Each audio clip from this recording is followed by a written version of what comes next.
Muito bom dia, meu irmão. A graça e a paz do Senhor Jesus possa alcançar a você, a tua casa, a tua família nessa manhã. Que bom podermos juntos, mesmo à distância, podermos receber um pouco mais de Deus e que nessa manhã Ele derrame de revelação, derrame de amor, derrame de graça e revelação sobre você e a tua casa. Quero ler um texto com vocês que está lá em Daniel. A história conta a história de 3 rapazes. Esses rapazes eles eram de Judá, eles eram judeus e foram presos junto com o povo da Babilônia. Foi levado à Babilônia como escravos. E ali como escravos, o rei Nabucodonosor falou para todo mundo que deveriam adorar os deuses da Babilônia, e ele construiu ali uma estátua de ouro e falou que todos aqueles que estavam naquele reino deveriam adorar aquela estátua de ouro. E esses 3 rapazes eram rapazes de Deus. E eles sabiam que só existe um Deus a quem deve ser adorado. E eles não adoraram aquele Deus. Quando Nabucodonosor ficou sabendo, ele ficou muito bravo. E perguntou para aqueles rapazes, e eles falaram, olha, a gente não vai adorar. Ele ficou tão bravo, que ele falou, olha, se alguém não adorar esse Deus, os meus deuses, e a estátua de ouro, eu jogarei numa fornalha de fogo. E aí esse esse rei ficou tão bravo que mandou aquecer aquela fornalha 7 vezes mais. E aí começa o texto que eu vou ler a partir do Daniel, capítulo 3, eu vou ler a partir do versículo 21. E os 3 homens, vestidos com seus mantos, calções, turbantes e outras roupas, foram amarrados e atirados na fornalha extraordinariamente quente. A ordem do rei era urgente, e a fornalha estava tão quente que as chamas mataram os soldados que levaram Sadraque, Mesaque e Abednego. E estes caíram amarrados dentro da fornalha em chamas. Mas logo depois, o rei Nabucodonosor, alarmado, levantou-se e perguntou aos seus conselheiros: não foram 3 os homens amarrados que nós atiramos ao fogo? Eles responderam, sim, ó rei. E o rei exclamou, olhem, estou vendo 4 homens desamarrados e ilesos, andando pelo fogo, e o 4º se parece com um filho dos deuses. E aí continua a história falando de Nabucodonosor conversando com esses homens, depois livrando eles dessa fornalha. Esse texto mostra essa 4ª pessoa como a presença de Deus, com a presença do Pai, do Senhor, junto àqueles homens. Aqueles homens foram salvos por Deus pela sua obediência, aqueles homens foram salvos por Deus pela sua dedicação e um coração totalmente guiado e elevado a Deus. Mas o que me chama muita atenção nesse texto foi que Deus estava junto com eles. Deus não estava lá no céu, longe, e deixou, e fez um milagre acontecer, e aquele fogo não pegou neles. Deus não ficou do lado de fora da fornalha, e fez um milagre acontecer, e o fogo não pegou neles. Não, Deus estava com eles, dentro da fornalha. Deus está com você em todas as horas. Jesus veio ao mundo, Ele não ficou longe e nos deu a salvação, Ele veio ao mundo. Ele viveu como você viveu, Ele teve que vestir roupas, teve que comer, Ele andou, suou, Ele fez tudo o que nós fazemos. Deus, Ele está conosco na fornalha, Deus, Ele está conosco no dia a dia, Deus, Ele está conosco na hora da alegria. Que a gente hoje, que nós possamos aproveitar um pouco mais desse Deus e saber que quando nós precisarmos, Ele está ao nosso redor, Ele está ao nosso lado. Que Deus te abençoe nessa manhã, que possa derramar sobre você cada vez mais e mais de entendimento de que Ele está sempre contigo, em nome de Jesus.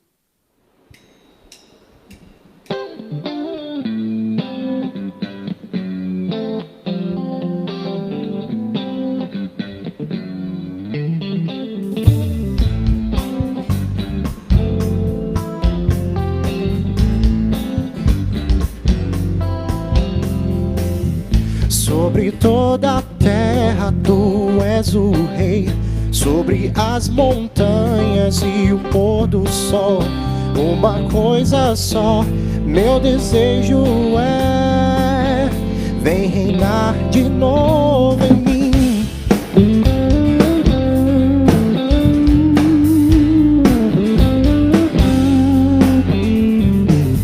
Sobre o meu pensar, tudo que eu falar, faz-me refletir a beleza que há em ti. Tu és para mim mais que tudo aqui. Vem reinar de novo em mim, reina em mim com o teu poder. Sobre a escuridão, sobre os sonhos meus, tu és o Senhor de tudo que sou. Vem reinar em mim, Senhor, reina em mim com o teu poder. Sobre a escuridão, sobre os sonhos meus, tu és o Senhor de tudo que sou. Vem reinar em mim, Senhor.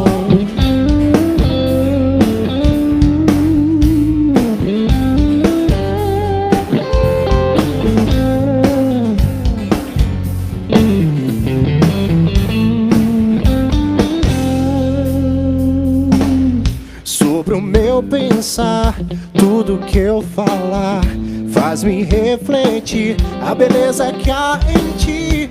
Tu és para mim mais que tudo aqui. Vem reinar de novo em mim, reina em mim com o teu poder.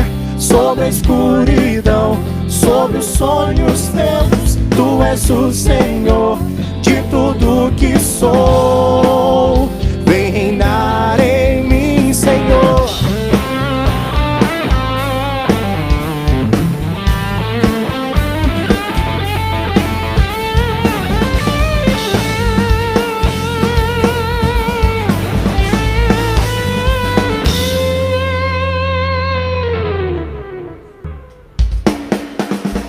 Reina em mim com o teu poder.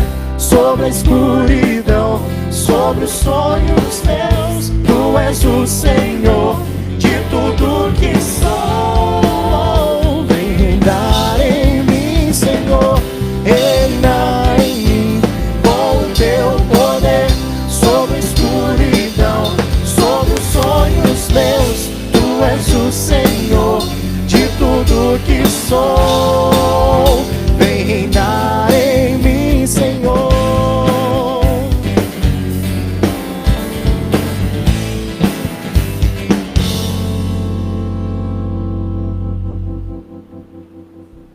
Queridos, graça e paz da parte de Jesus Cristo.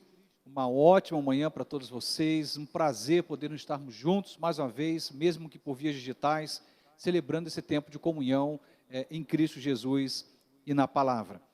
A palavra de Deus nos diz que do Senhor é a terra, a sua plenitude, o mundo e aqueles que nele habitam. Tenho afirmado frequentemente que não temos nada, não possuímos coisa alguma. O que temos é um grande empréstimo do Senhor, um privilégio inclusive. Somos então mordomos da saúde que temos, da família que temos, do casamento que temos, mordomos do recurso que chega às nossas mãos, do nosso trabalho, porque não temos nada. Tenho afirmado com muita frequência que viemos ao mundo sem nada, e quando partirmos daqui, não levaremos nada. Por isso, Deus nos convoca a sermos daqueles que repartirmos, e não daqueles que guardamos ou acumulamos. E Deus tem nos chamado para isto, como participantes da obra dEle. Temos abençoado a nossa cidade, muitas famílias temos assistido, temos abençoado também algumas nações com os nossos missionários, temos podido abençoar essa cidade com projetos sociais como o nosso Lar Batista. E tudo isso custa recurso, mais do que o nosso tempo, mais do que a nossa oração, mais do que os nossos dons ou talentos, custa recurso financeiro. E nós queremos ainda poder contar com a sua generosidade. Louvamos a Deus por aquilo que Deus nos permitiu viver até aqui, pela certeza de que Ele tem suprido as nossas necessidades e a convicção que temos que Ele há de continuar suprindo as nossas necessidades em Cristo Jesus. Portanto, queria te desafiar, um ato de fé, a não abrir mão de continuar sendo um canal de bênção para a obra de Deus. A nossa igreja, como toda igreja cristã, tem a clareza da missão. Temos a certeza de que não podemos parar com aquilo que Deus nos convocou para fazer. Temos compromissos, como temos afirmado, tributários, missionários, sociais, ministeriais. Deus tem nos chamado para isto. E nós temos tido o privilégio de poder contribuirmos com esta obra. Portanto, você que tem entendimento disto e que deseja contribuir conosco, poderá fazê-lo por meios digitais, através de transferência bancária ou depósito bancário, como constam aí os dados na sua tela. Que Deus possa te abençoar poderosamente. Ele possa multiplicar os seus recursos. Que Deus possa te dar, da parte dele, aquilo que você carece e necessita. Que Deus supra as nossas necessidades pelo seu poder e graça. Deus seja louvado por todas as coisas. E que o Senhor nos continue dando o privilégio de sermos contribuintes com a sua obra. Amém.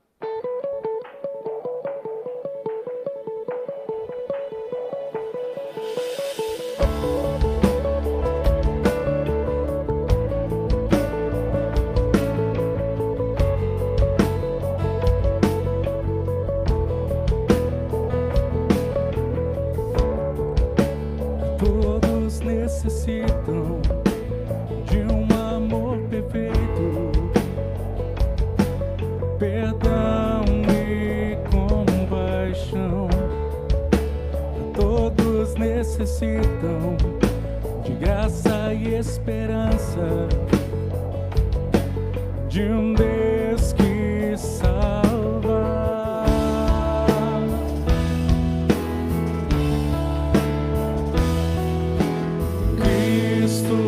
Move as montanhas e tem poder para salvar, tem poder para salvar, para sempre, a toda salvação. Jesus a morte venceu, sobre a morte venceu.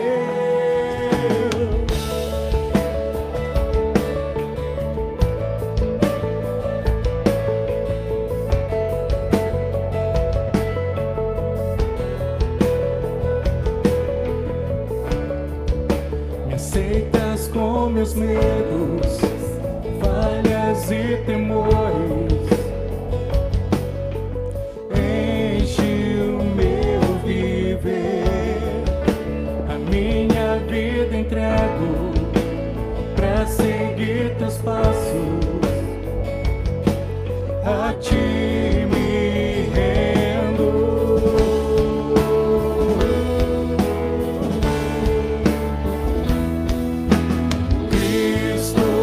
Move as montanhas e tem poder para salvar, tem poder para salvar, para sempre, a toda salvação. Jesus a morte venceu, sobre a morte venceu.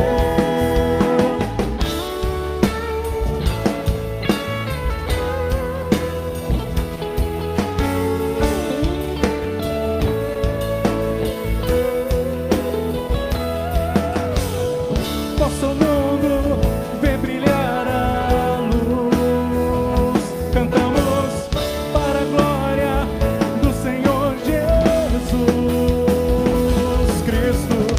Nosso mundo vê brilhar a luz. Cantamos para a glória do Senhor Jesus Cristo. Move as montanhas e tem poder para salvar, tem poder para salvar, para sempre, a toda salvação. Jesus a morte venceu, sobre a morte venceu. Cristo move as montanhas e tem poder para salvar, tem poder para salvar. da salvação. Jesus a morte venceu, sobre a morte venceu.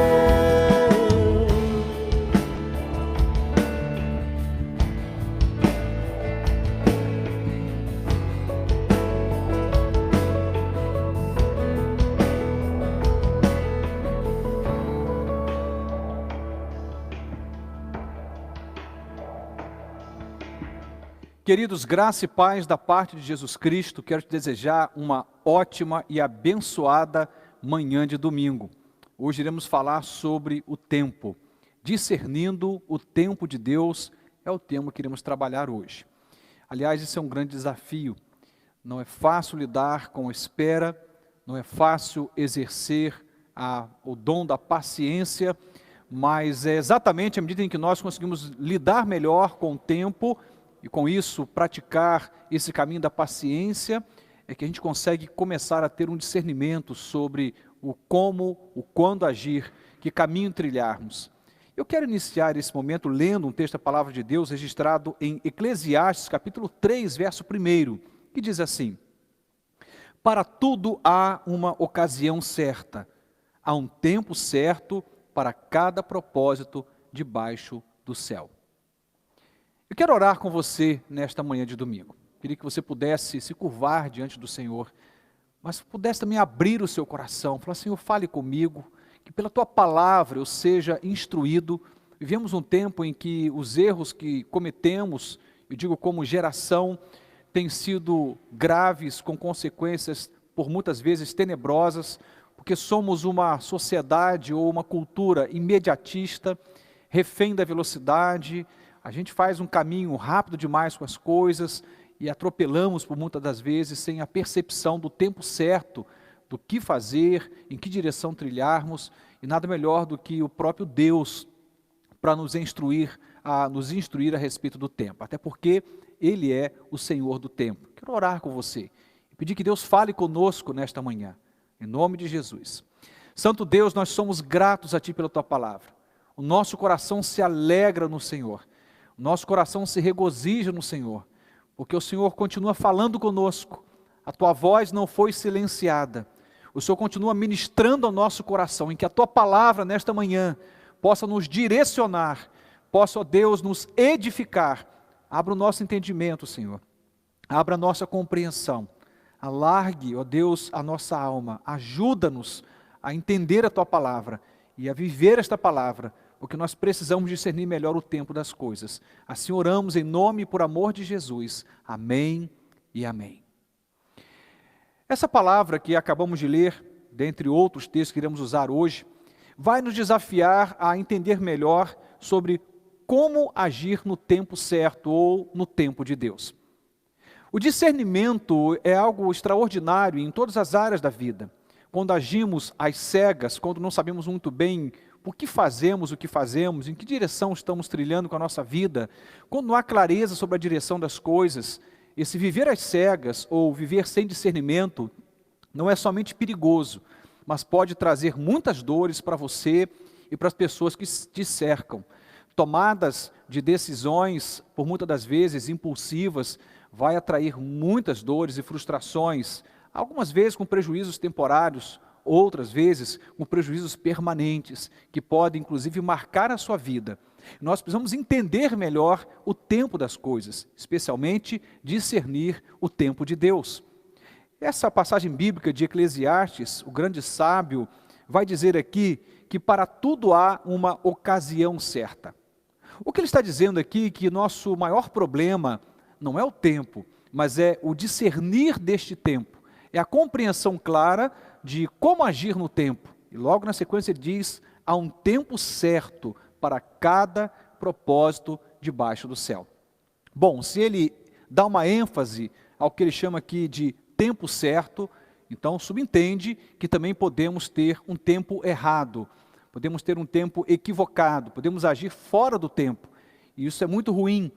É exatamente quando nós entendemos o tempo certo das coisas, a ocasião certa das coisas, entendemos isso à luz da vontade de Deus, da regência do Espírito e do poder de Deus, baseado nos princípios eternos da palavra de Deus, é que a gente começa então a andar de um jeito muito mais assertivo, seguro, e que nessa pavimentação da vida não vamos ter buracos para cairmos, mas iremos ter, né, um terreno plano, capaz de nos dar uma caminhada segura, assertiva, e vamos chegar bem no destino que Deus quer que eu e você venhamos a chegar.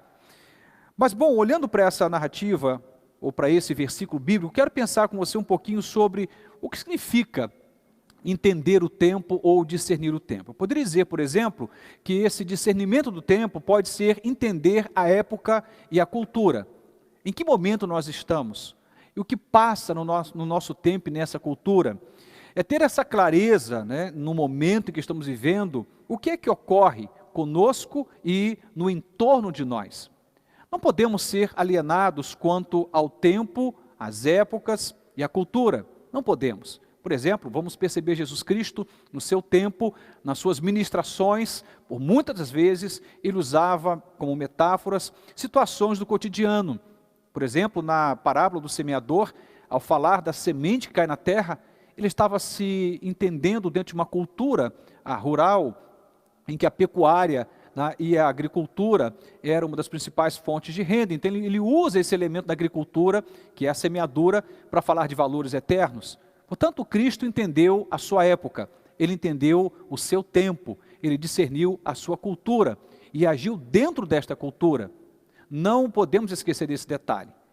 No entanto, há uma outra percepção, e é sobre esta que eu quero dedicar o meu tempo aqui nesta manhã de domingo com vocês, que é também pensar que entender o tempo ou discernir o tempo de Deus significa ter clareza sobre a vontade de Deus e sobre o momento de agirmos. Vou repetir. Ter discernimento sobre o tempo de Deus é também ter clareza sobre a vontade de Deus e o momento certo de agir. Mais do que se localizar quanto à época em que você vive, a cultura na qual você está inserido, é tentar entender no seu coração, Senhor, qual a tua vontade para mim? E logo depois, tendo clareza sobre qual é a vontade de Deus para a sua vida, vem a segunda pergunta: quando? Em que momento eu devo agir?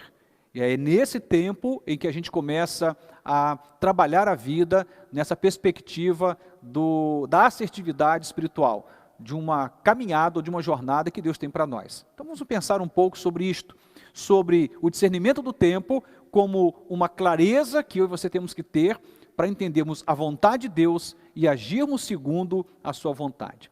É um perigo quando nós atropelamos o tempo de Deus. É um perigo quando nós ignoramos o tempo de Deus. A falta de discernimento quanto a isto prejudica muito a nossa vida. Conheço muitas histórias, ao longo de mais de 2 décadas como pastor, cuidando de gente, conheço muitas histórias carregadas de decepção. Gente que se arrepende amargamente de situações do seu passado, de erros graves cometidos, de escolhas mal feitas, de situações que elas deveriam ter evitado, mas não evitaram, de muitos sims que foram dados quando era tempo de dizer não. E essa falta de discernimento trouxe muita dor, muita inquietação e muitas marcas, não só para si mesmas, mas para aqueles que cercavam a sua vida, amigos, família e aí por diante. Portanto, é um erro, é um perigo quando nós atropelamos o tempo de Deus. Por exemplo, Deus fez uma promessa a Abraão. Quando ele tinha 75 anos de vida, ele recebe uma promessa de Deus, que ele seria pai. Havia uma promessa, essa promessa estava ligada a Isaac, e isso iria envolver uma bênção às nações. Mas é interessante observar que entre a promessa feita e o cumprimento dela se passaram 25 anos. Não é um tempo pequeno, mas Deus tem um tempo perfeito para tudo. Mas você vai perceber na história de Abraão que ele se antecipa, ele não consegue guardar esse tempo do cumprimento da promessa. Ao invés de ele aguardar o momento certo em que Deus lhe daria um filho com a sua esposa Sara, e seria um filho da promessa, aquele que foi prometido, portanto, a bênção de Deus sobre a vida dele e sobre a família dele, ou a vontade absoluta de Deus sobre a vida dele, ele e a sua esposa concordam sobre algo. E essa concordância sobre essa decisão traz muitos prejuízos. A falta de paciência fez com que Abraão e Sara concordassem em usar Agar, a escrava, para ser uma mãe substituta. E nasce então, logo na sequência, Ismael. Ismael não era o filho da promessa, não era a vontade absoluta de Deus para Abraão. Eu até diria uma vontade talvez permissiva, Deus permite que aquilo aconteça, mas não havia ali uma clareza sobre a vontade absoluta de Deus. Abraão e Sara, especialmente Abraão, não souberam entender e discernir o tempo de Deus para as coisas. Isso torna-se algo perigoso para a vida de Abraão. Durante os próximos 13 anos, Deus fica em silêncio, nenhuma conversa, nenhum diálogo, algo que traz ali uma manifestação clara do desagrado de Deus quanto àquela escolha que Abraão havia tomado. Ele usa Agar, a escrava, a serva, tem um filho com ela, como uma forma de antecipar. Talvez porque ele olhou para a sua idade já avançada, lembrando que quando ele recebe a promessa, ele tinha 75 anos de vida.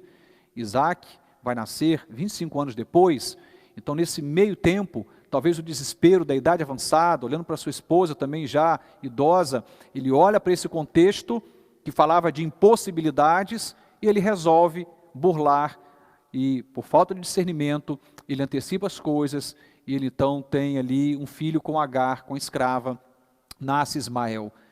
Ismael não tem nada a ver com essa história toda, ele é apenas consequência da impulsividade, da dificuldade de Abraão e também, consequentemente, de Sara, de discernir o tempo de Deus. Isso custa caro para eles. Aliás, não custa caro apenas para eles. Nós temos uma história que percorre séculos, de uma dificuldade enorme, como consequência desse problema aqui, entre Ismael e Isaac, temos uma dificuldade enorme que percorre séculos e que perdura, inclusive, até hoje. A falta de paciência, a falta de discernimento de Abraão e de Sara traz ali, durante cerca de 13 anos, um silêncio de Deus a seu respeito. Veja que coisa terrível. Parece coisa pequena, mas Deus falava com Abraão. Ele ouvia a voz de Deus. Deus tinha contato, Deus tinha direção para ele. E de repente um silêncio. Não se deve encurtar o cronograma de Deus. Talvez uma das maiores inconsequências na vida é quando a gente tenta invadir esse espaço que não é nosso, mas é de Deus, que é o tempo das coisas, e a gente tenta encurtar o caminho, fazer atalhos, a gente tenta encurtar esse cronograma de Deus como se pudéssemos fazer isto, sem consequências, o que não é verdade. As consequências, elas vêm. A grande questão é que esse discernimento do tempo de Deus, o exercício da paciência, a capacidade de esperar com fé, a gente não nasce com isso, não nascemos com a virtude da paciência. Muitos até acreditam que isso pode ser de berço, mas, olhando para a Bíblia Sagrada, nós somos pecadores marcados por essa dificuldade de lidar não só com o tempo de Deus, mas com tudo que é de Deus, lembrando que o pecado produz uma ruptura entre nós e o Criador. Isso começa no Éden com Adão e Eva, e esse distanciamento de Deus e do reino de Deus, como consequência ali do pecado adâmico, e nós somos também participantes dessa ideia, porque somos pecadores, somos descendentes de Adão, então nós não só desconectamos com Deus, mas perdemos o privilégio de entender melhor o coração de Deus, de discernir melhor a vontade de Deus, e por consequência disto, com dificuldade de discernir o tempo de Deus para as coisas. Obviamente, em Cristo isso tudo é recuperado, e a gente consegue de novo, alinhando o nosso coração ao coração de Deus, entender a sua vontade, por meio de Jesus, pela obra do Espírito Santo de Deus em nós, a gente começa a lidar melhor com a vontade de Deus e com o tempo de Deus. Mas por natureza, nós não nascemos com essa virtude da paciência. Pelo contrário, somos todos nós, talvez o nível muda de um para outro, mas somos todos nós impacientes. E a paciência ela aparece na Bíblia, registrado lá em Gálatas, como um fruto do Espírito Santo. Ou seja, é algo que Deus produz em nós. Nós não produzimos em nós mesmos a virtude da paciência. Se depender só de nós, iremos atropelar, como Abraão atropelou, o tempo das coisas. Iremos meter os pés pelas mãos. Iremos impulsivamente tomar decisões, muitas delas com dores atribuídas e prejuízos que podem durar a vida toda. Não é natural a mim e a você, isso não nasce conosco, a virtude da paciência é, na verdade, uma virtude espiritual. É um dom de Deus, é fruto da ação do Espírito Santo de Deus em nossa vida. Quando a gente começa a olhar para a história, vamos perceber, por exemplo, Moisés. Moisés era um homem, inicialmente, impetuoso, um homem impulsivo, um homem com um ímpeto muito grande. E uma coisa interessante, que Deus vai treiná-lo no deserto. E durante uma longa jornada pelo deserto, o próprio Deus, treinando Moisés, o torna um homem humilde e manso. Quando a gente começa a observar, por exemplo, no livro de Números, alguns registros que falam da paciência de Moisés, você vai perceber que essa paciência foi construída numa relação com Deus. Moisés, ele não nasce paciente. Ele não nasce com essa virtude de saber discernir o tempo de Deus das coisas. Pelo contrário, inclusive comete alguns erros na sua jornada. Mas Deus vai treiná-lo no deserto, a fim de que no seu caráter seja forjado a capacidade espiritual de discernir o tempo de Deus, o tempo de agir, o tempo, por exemplo, de avançar com o povo, e o tempo de recuar. Hora e outra, vamos perceber nas Escrituras Sagradas, enquanto ele lidera o povo de Deus nesse caminho até a terra prometida, muitos momentos em que Deus está treinando Moisés. Deus o faz um pouco antes, no momento mais a sós, e ainda depois na jornada, Deus continua treinando Moisés, para que ele aprenda a discernir a vontade de Deus, o Criador, e lidar com discernimento, com o tempo de Deus para as coisas. Fora dessa capacidade, Moisés estaria não somente comprometendo a sua própria vida, mas de toda uma nação. Tenho falado sobre isso para deixar bem claro que nós não temos isto de berço.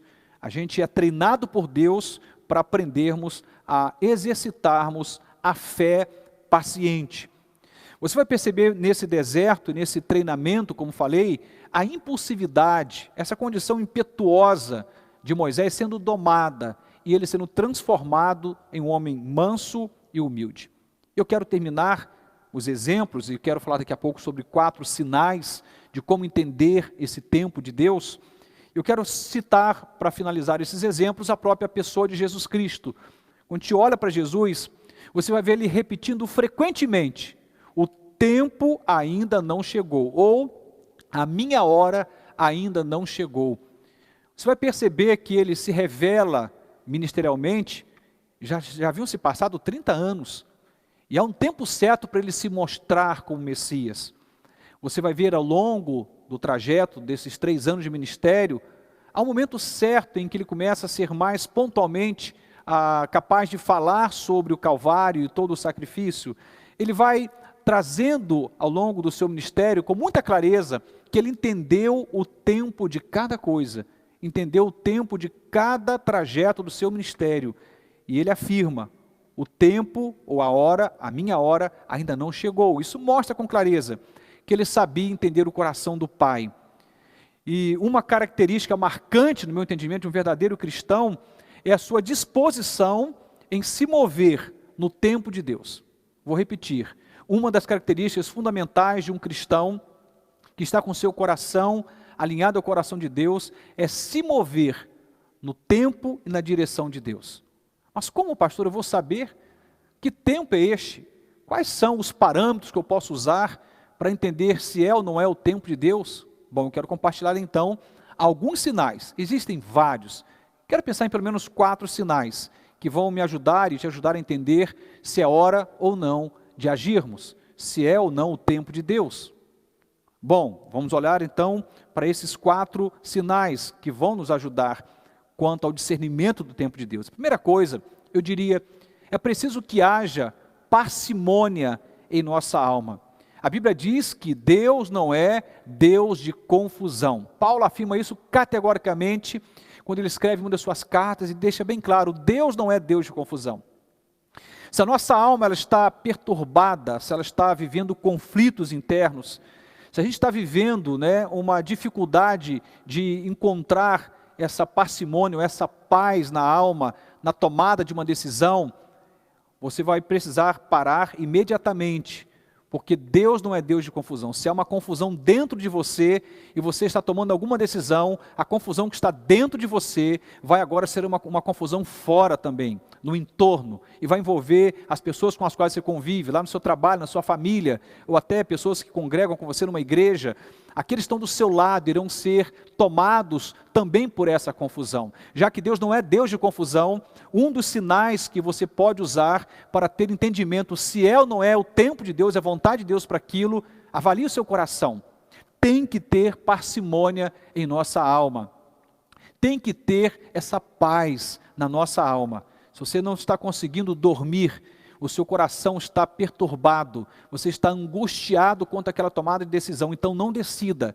Espere um pouco mais, ore, jejue, leia a palavra, comece a andar mais próximo de Deus, tenha mais comunhão com os valores do reino dos céus e aguarde, porque Deus precisa agir. Eu não estou dizendo que na vontade de Deus, ou quando você faz a vontade de Deus, não hajam conflitos.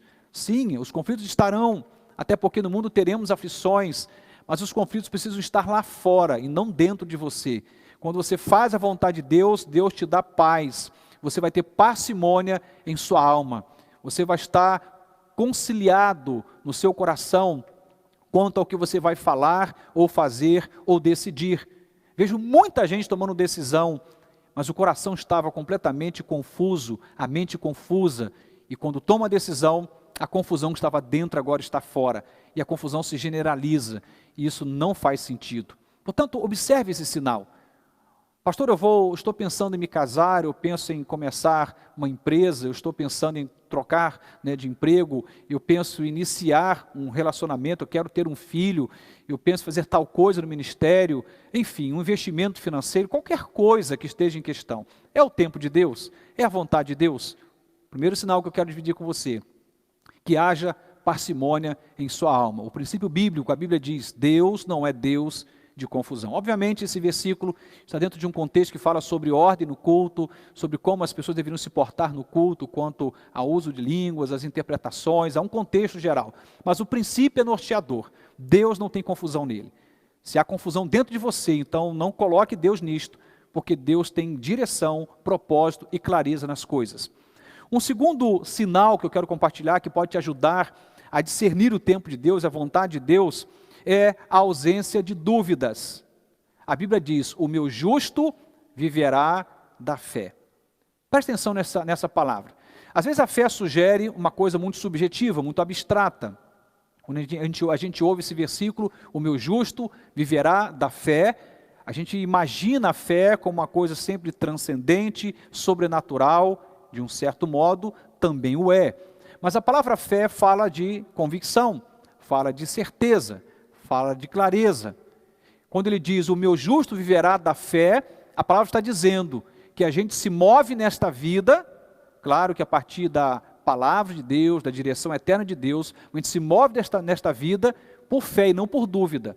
Ou seja, que hajam convicções que te movam. Há muitos anos atrás, eu tomei uma decisão que mudou radicalmente os anos que viriam a seguir.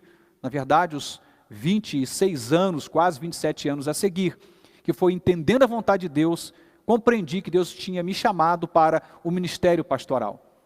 Assim que eu entendi o chamado ou a vocação ministerial, eu comecei a orar, a buscar a Deus. E a hora que eu disse sim a esse Deus e a esse chamado, a essa vocação, isso tinha muita confusão no entorno, mas dentro de mim não havia mais dúvida. Eu sabia exatamente o que Deus queria. E não importava mais o que eu enfrentaria pela frente. O desemprego, o aperto financeiro, dificuldades de ajuste, mudanças de endereço, rupturas com família, tantas coisas viriam adiante. Mas aquilo não me abalaria, porque havia uma clareza no meu coração. Eu sabia o que eu estava fazendo. Havia ausência de dúvidas. Portanto, se há dúvidas demais no seu coração, isso faz um pouco de sentido como um contraponto da parcimônia da alma. Quando há dúvida no seu coração, você precisa parar um pouquinho, recuar e ore um pouco mais, leia mais a palavra, comece a andar em comunhão com o Senhor, espere essas dúvidas serem sanadas, porque Deus fala contigo. Assim que eu entendi, inicialmente, que Deus estava me chamando para o ministério pastoral, eu confesso a você que muitas dúvidas ou interrogações ainda vieram no começo deste tempo em que eu comecei a compreender essa vontade de Deus para mim. Eu comecei a orar, eu fiz muitas jornadas de oração, eu jejuei, eu busquei a Deus, eu busquei conselho, líderes, pastores, eu agi de forma intencional na minha busca espiritual para entender se aquela dúvida ou aquelas dúvidas poderiam ou não ser sanadas. Até que chega um tempo que Deus começa a falar comigo com muita clareza, pela própria Bíblia Sagrada. Textos e mais textos começaram a vir ao meu coração, não de forma aleatória, mas intencional. Deus começou a falar comigo e chegou um tempo que eu entendi, é isto mesmo, eu vou gastar o resto da minha vida cuidando de gente, pastoreando o rebanho de Deus.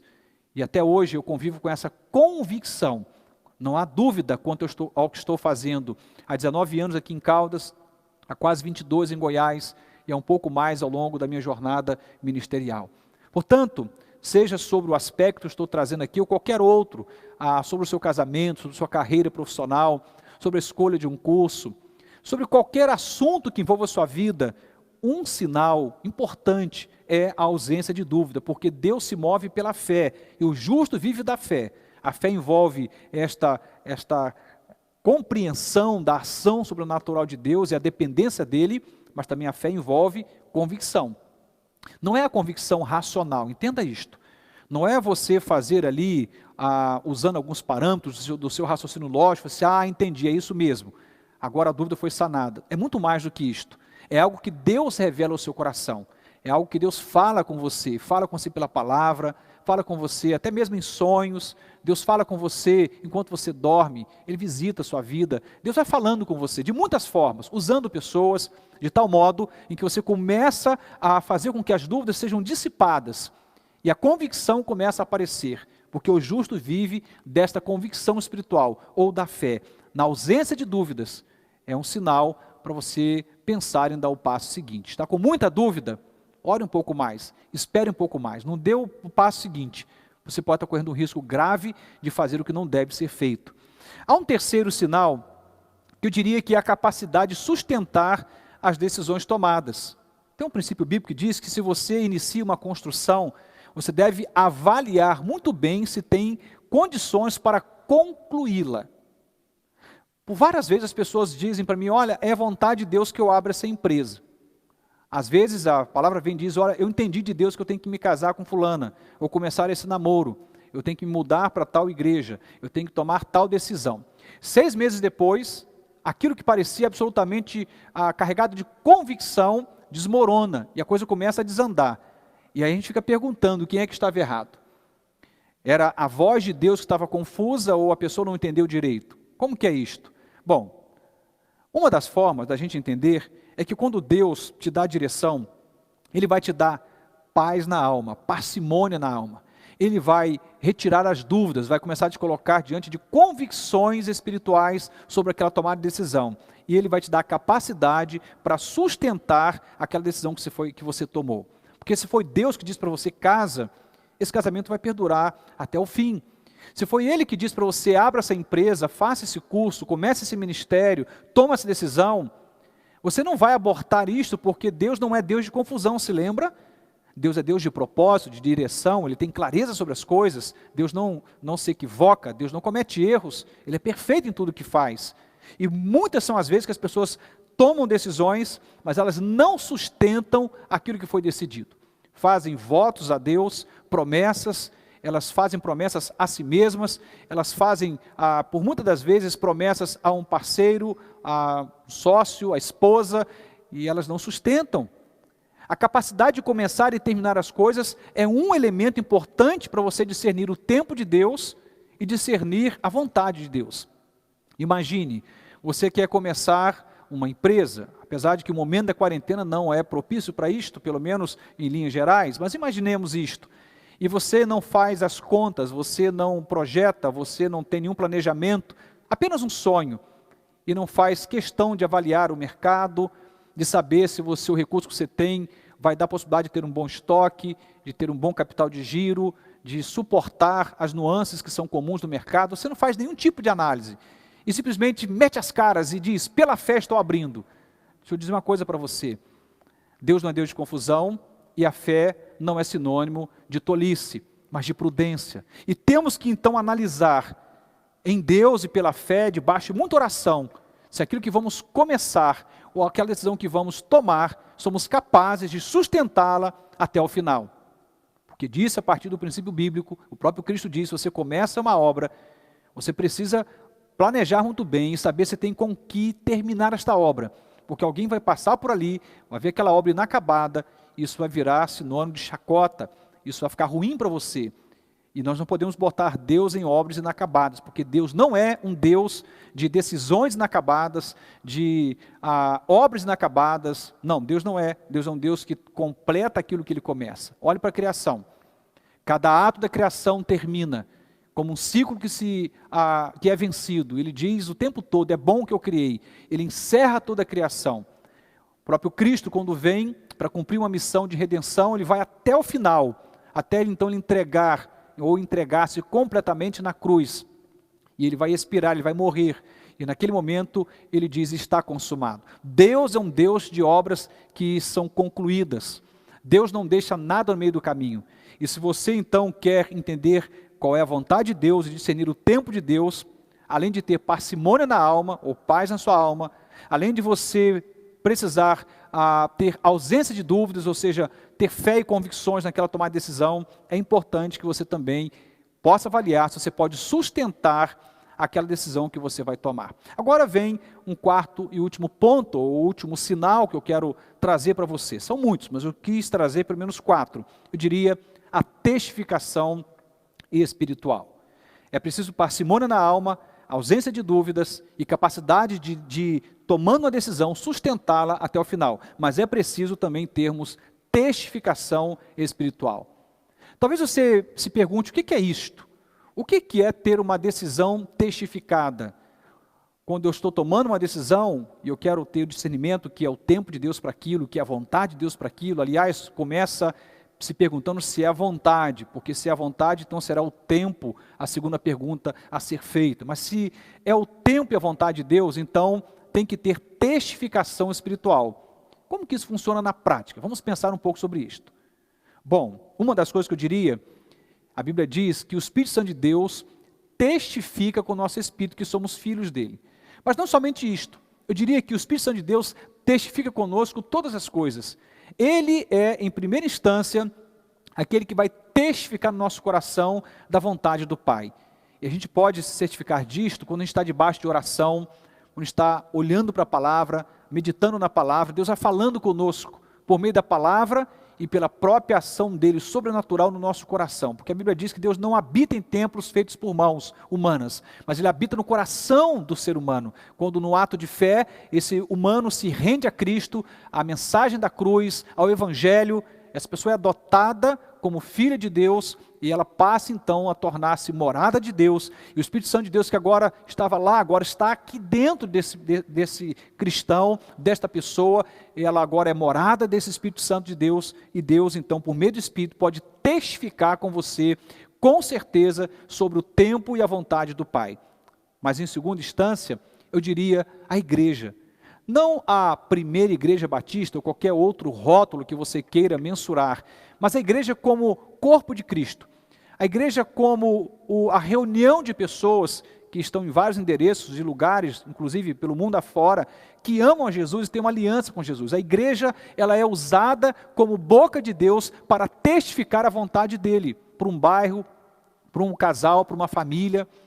As decisões que eu tomei, me recordo, dentre elas citei uma para vocês, que foi tomar a decisão pelo ministério pastoral. A igreja foi usada, a igreja que eu congregava na ocasião, foi usada por Deus para testificar isso no meu coração. Portanto, não ignore a voz de Deus através dos seus servos. A igreja é um canal, o corpo de Cristo é um canal para testificar da vontade do Pai na sua vida e o tempo das coisas na sua vida.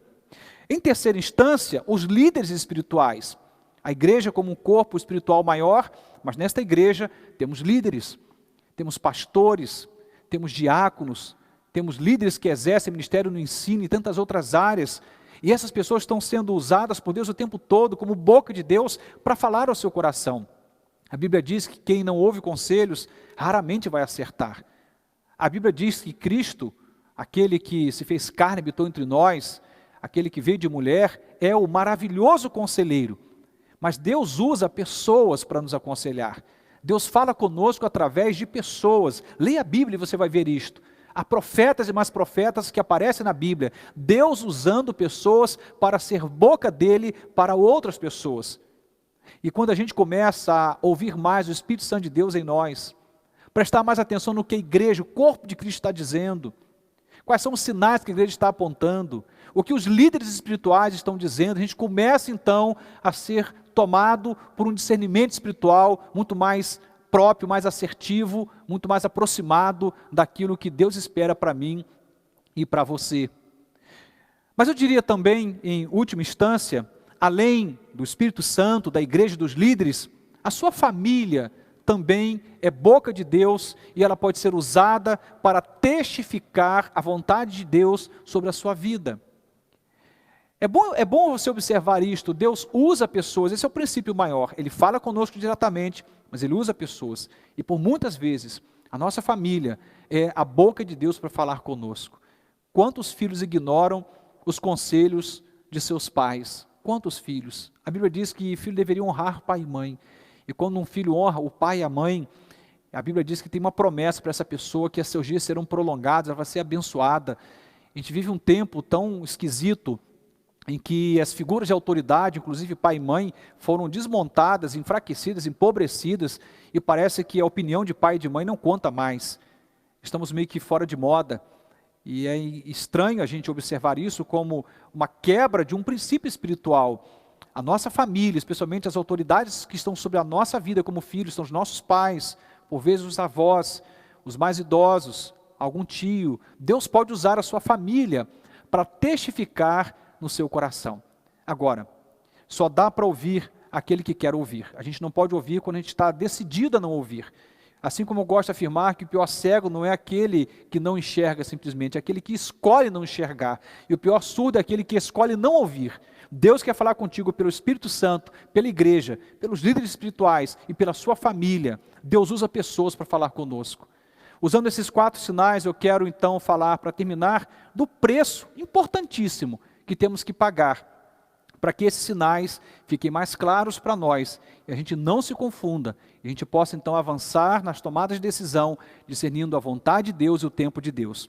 E que preço importante é este? Eu diria, aprender a lidar com a solidão e a solitude, e desenvolver pela fé, entenda isto, a ouvir a voz de Deus.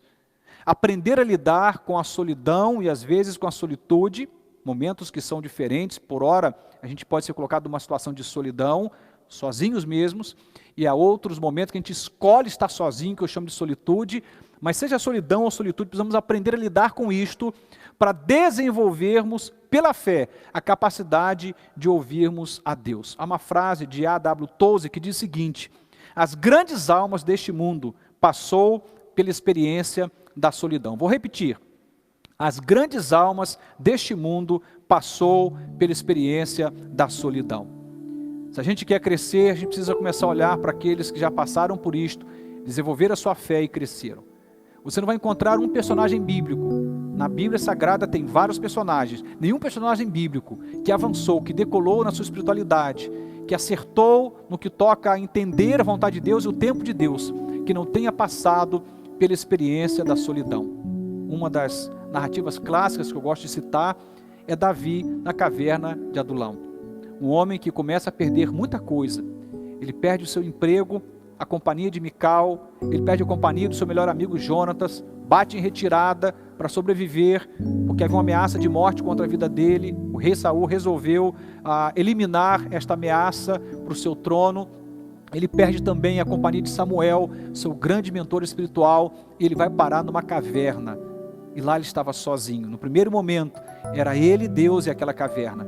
Você vai ver Elias, depois de um tempo de esgotamento, ele vai parar no deserto, depois de uma caverna, e nesse tempo de solidão, Deus trabalha o coração dele. Você vai ver Moisés também vivendo esse tempo de solidão. Depois ele vai conduzir toda uma nação.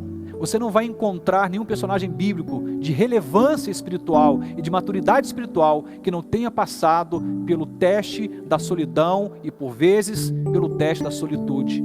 As grandes almas deste mundo passaram pela solidão. E a gente fica assustado quando isso acontece, como se fosse um problema. Na verdade, a solidão e a solitude podem ser uma extraordinária escola para a gente ouvir melhor a voz do Espírito Santo de Deus e digerir melhor o que Deus deseja falar conosco. Caso contrário, a gente se perde e se perde feio. Muitas das vezes Deus está falando e a gente não consegue ouvir, porque tem gente demais, barulho demais, vozes demais, confusão demais, correria demais, e a gente não consegue entender o que Deus quer falar. Eu te convido a você nunca desprezar um tempo de solidão ou mesmo de solitude. Você nunca despreze quando você se sentir sozinho, porque pode ser uma ótima oportunidade de você trabalhar melhor o seu coração e a habilidade de ouvir melhor a voz de Deus. E quando a gente discerne melhor a vontade de Deus, e a gente sabe melhor qual é o tempo de Deus para agir, bom, o Deus que não é Deus de confusão vai te conduzir por uma decisão acertada, abençoada, próspera, que vai gerar para você mais do que satisfação momentânea, mas vai gerar para você uma satisfação na jornada. Eu quero orar por você, e nessa oração, quero suplicar a Deus, que Deus nos ajude a termos essa capacidade de ouvi-lo melhor. Deus está falando, querido, escute só. Deus não falou apenas no passado, Deus continua falando, e Ele deseja simplesmente que eu e você passemos a ouvi-lo melhor, com discernimento. A gente acerta mais.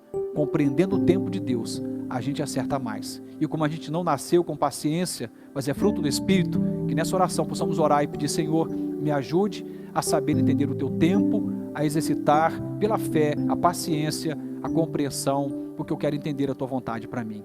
Vamos orar? Senhor Deus, nós somos gratos a Ti nesta manhã, pelo privilégio da Tua palavra e pela certeza de que ela não voltará vazia, mas cumprirá o propósito para o qual ela foi destinada.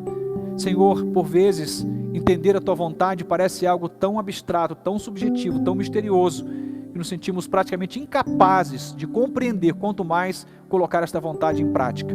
E por isto, acabamos errando quanto ao tempo de agir, quanto ao momento certo. Mas Tua palavra diz que há uma ocasião certa para tudo nesta vida. Há um tempo acertado, certo, para tudo nesta vida. Nosso problema nunca foi o tempo, Senhor, mas a falta de discernimento.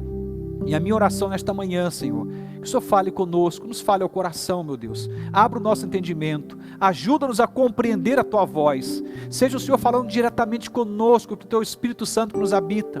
Seja usando a vida de algum cristão que compõe essa grande igreja de Jesus Cristo. Seja usando a boca de líderes ou da nossa família. Fale conosco e que haja em nosso coração parcimônia, que as dúvidas sejam sanadas e que quando tomada uma decisão que a gente possa entender que dá para sustentá-la até o final. O Senhor deseja isto para nós, nos ajude. Eu apresento cada família, cada casal, cada irmão, cada amigo, cada pessoa nesta hora que está participando desse momento. Ó Deus, em nome de Jesus eu os apresento a Ti. Ajuda-nos, Senhor. Essa é a nossa súplica nesta manhã. Ajuda-nos a entender a Tua vontade e a discernir o tempo de agir segundo a Tua vontade. Em nome de Jesus nós oramos. Amém e amém. Estamos chegando ao final desta celebração. O desejo do meu coração e a minha oração é que esta seja uma busca da nossa vida, porque o justo vive da fé, mas a fé envolve clareza de propósito, direção e daquilo que Deus tem para nós, não somente hoje, mas ao longo de toda a vida. Hoje à noite estaremos juntos, como temos afirmado de algum tempo. Temos transmitido 2 celebrações, uma que foi ao ar agora, domingo às 10. À noite teremos nossa celebração às 19 horas. Eu te convido a estar conosco virtualmente, se você puder, ou se você desejar, presencialmente. Começa criteriosamente às 19 horas e encerramos às 20 horas. E vai ser transmitido simultaneamente, ao vivo, também para a sua casa. Que Deus nos abençoe. E até hoje à noite, se assim nos permitir. Até lá.